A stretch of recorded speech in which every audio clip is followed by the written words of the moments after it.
I'm Kaylee, and today I'm going to show you my TBR for 30 books in 30 days. Oh my gosh, that is really heavy. Okay.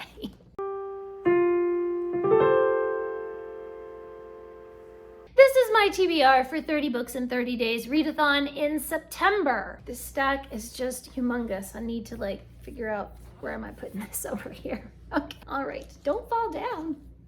Stuff is falling down over here. Every year in September, I do the 30 books in 30 days Readathon, where I try to read 30 books in 30 days. But in order to participate in the Readathon, you don't actually have to read 30 books.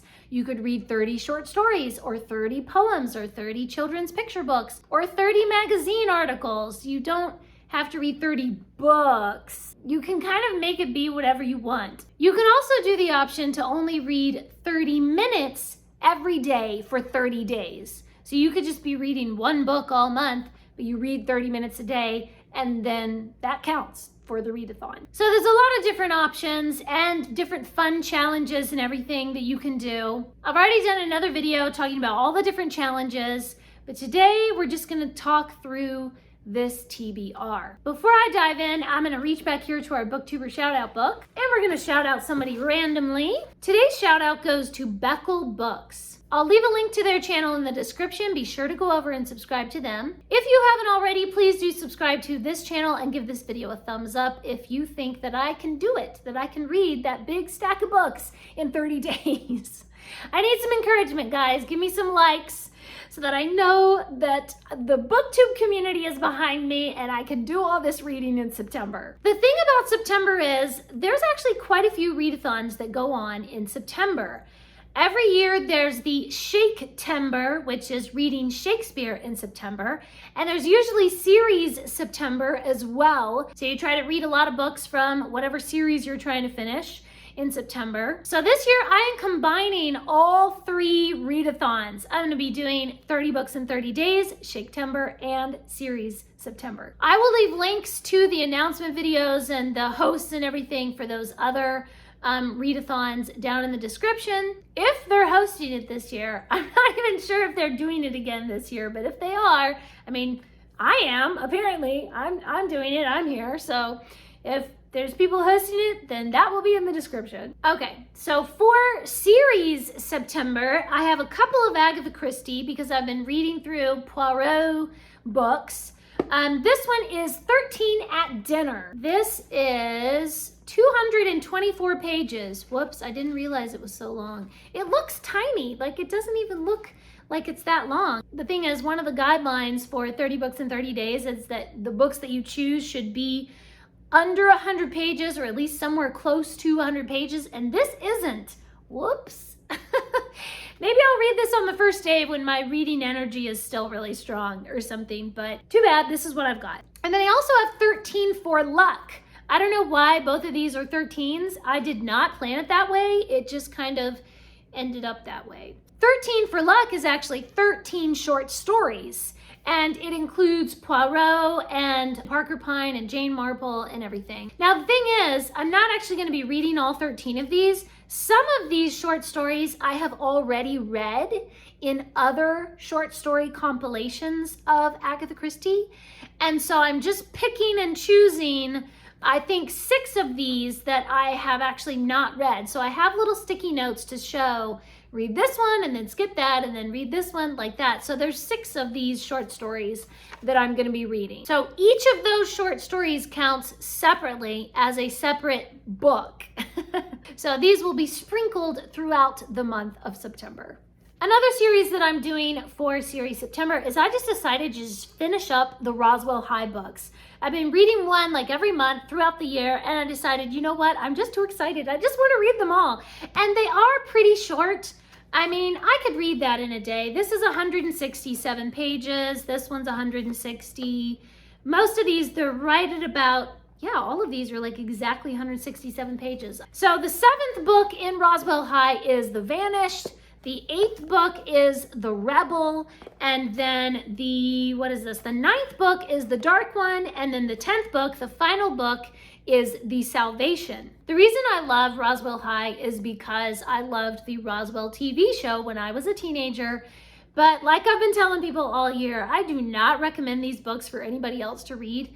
I love them because I have the nostalgia of the TV show. These are not well written. They're very dorky and really just awful plot lines, just so dumb. But I don't care. I'm just so attached to these characters because I loved the TV show as a teenager. And so I've been super enjoying it even while I recognize that these are not the best.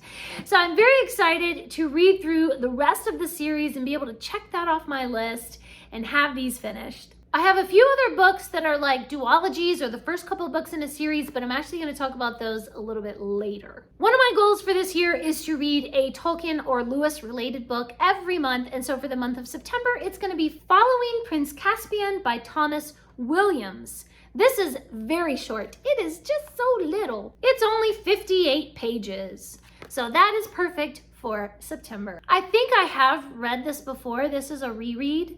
I really like Thomas Williams' work. He has another one that's called Finding Aslan or Encountering Aslan or something like that. I really like his insights into the world of Narnia and the spiritual truths that you can learn in those books. So I'm looking forward to reading this one again, and it fulfills my goal for reading a Tolkien or Lewis related book. And then I have a whole bunch of books for Shaketember. These books are from the Manga Classics publisher, and they've been so kind in the past to send me these books for review, and I've already read them, I've already reviewed them, enjoyed them so much, and decided, you know what, for Shaketember this year, I'm just gonna reread them all. So this is every single one that I have from Shakespeare, from Manga Classics. They also have a lot of other classics that they have adapted into manga format, and I just love every single one of them. They're so cool. So first up, we have Macbeth.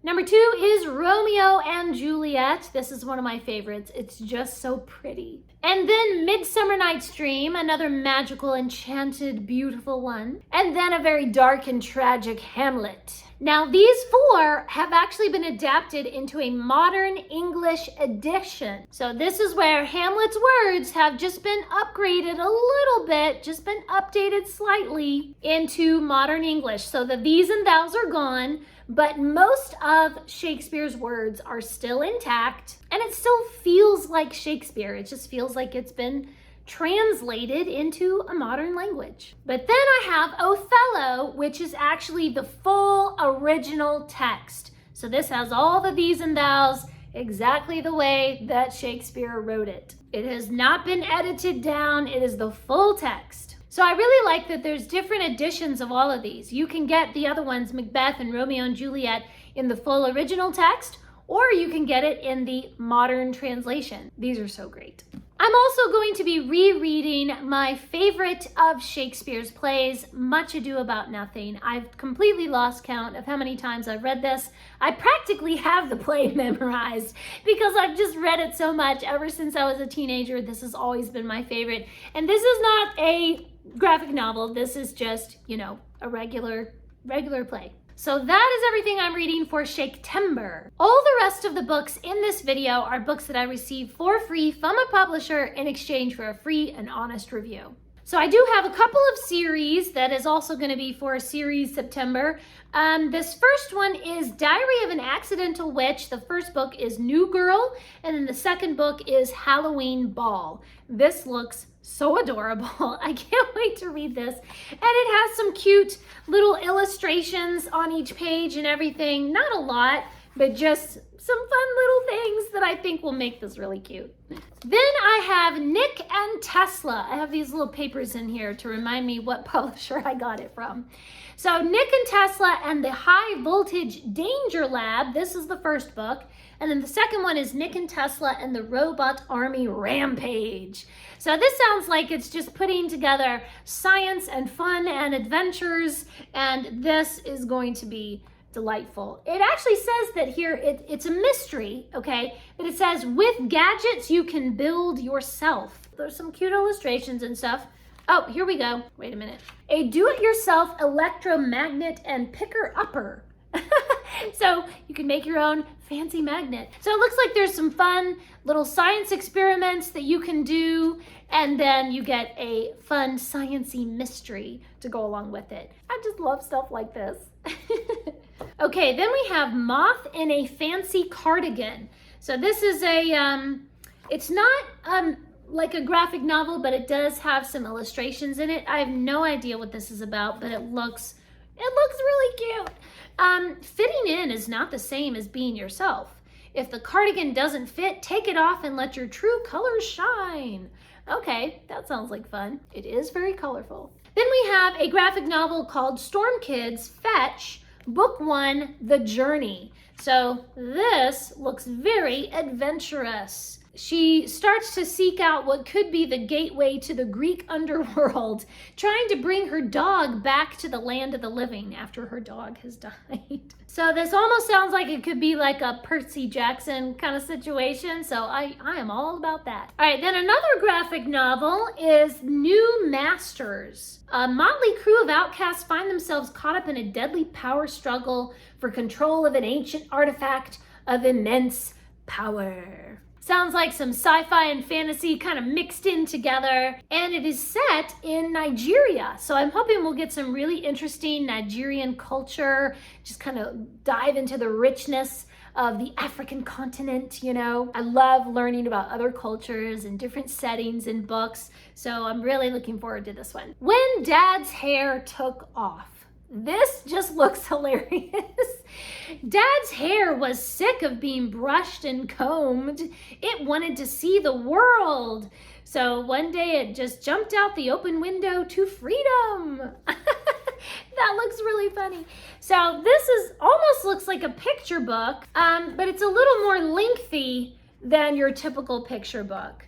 So that'll be kind of a fun one. It's a little more wordy in some places than it's kind of a cross between a picture book and a chapter book or something, I guess. But that looks super funny. That is going to be delightful. Then we have Shermy and Shake, the not so nice neighbor. The new kid moves in next door and they are nothing alike, but they're forced to spend time together, and can they learn to get along despite their differences? So this one looks like it has really cute illustrations as well. I love this cover. That just looks so adorable. This is another one that I guess would count for Series September, because little by little, the publisher has been sending me these Book Buddies books, and they're so cute and fun. This is book 3, Dazzle Makes a Wish. So there are all of these different toys that you can check out from the library. And so when each toy is checked out by a child, they kind of have their own little adventure, and then they come back to share that with the other toys at the library. So each book follows a different toy, and this time it's Dazzle's turn. Looks like some really fun illustrations in this one as well. I can't help, I love these type of stories. I love the cutesy illustrations. I love it. I have loved every other book in the Book Buddies series, and so I have very high expectations for this one. The next one is the Tain. I have a bad feeling that I'm saying that the wrong way. It's probably Tain or something like that, because it's Irish and I don't know how to say it. It's the Great Irish Battle Epic, written by Alan Titley. So it does look very epic, doesn't it? So it is a book, but it also includes some illustrations as well. Ooh, now I'm all interested, and I just want to dive in and read it right now, but I have to wait until September. Then we have a large, really, really beautiful book that is just gorgeously illustrated. Oh gosh, this is actually kind of longer than I thought. Whoops. I thought this was shorter, but it is 154 pages. Beautifully illustrated. Wow. Oh my goodness, that's just so gorgeous. And I just realized it has a little ribbon marker. Oh, I love it when they have a bookmark that's built in. So, but then there's text as well. So you have these large places with, you know, just large amounts of text. And then all of a sudden there'll just be some sort of little sketch or, you know, really huge illustration. This is gorgeous. Gentleman Thief, Arsene Lupin. That is just the coolest thing ever. I do love a good story about a gentleman thief. And our last one is the graphic novel Dreams Factory. This looks really cool. This just, wow. The art in this just looks absolutely beautiful. Just, oh, so gorgeous. So I know nothing about this. A thrilling adventure through a Victorian era of mysterious magic, corrupting darkness, and powerful family bonds. This sounds like it's right up my alley. I have such high expectations for some of these books. Okay, those are all the books that I'm going to be reading. That's not even all of them. I'm just holding up like half of them because if I held up all of them, it would just be way, way too heavy. I'm super excited about September this year. I have some really great reading ahead of me. Please leave a comment and let me know, are you joining in for the 30 Books in 30 Days Readathon in September? Are you going to do Shaketember? Are you going to do Series September? Are you doing some other Readathon in September? What are your plans? And also let me know, are you planning to do actual 30 books? Or are you doing just 30 minutes a day for 30 days? Or kind of what is your version of this readathon in September? Thanks for watching. Please subscribe and remember, the right book in the right hands at the right time can change the world.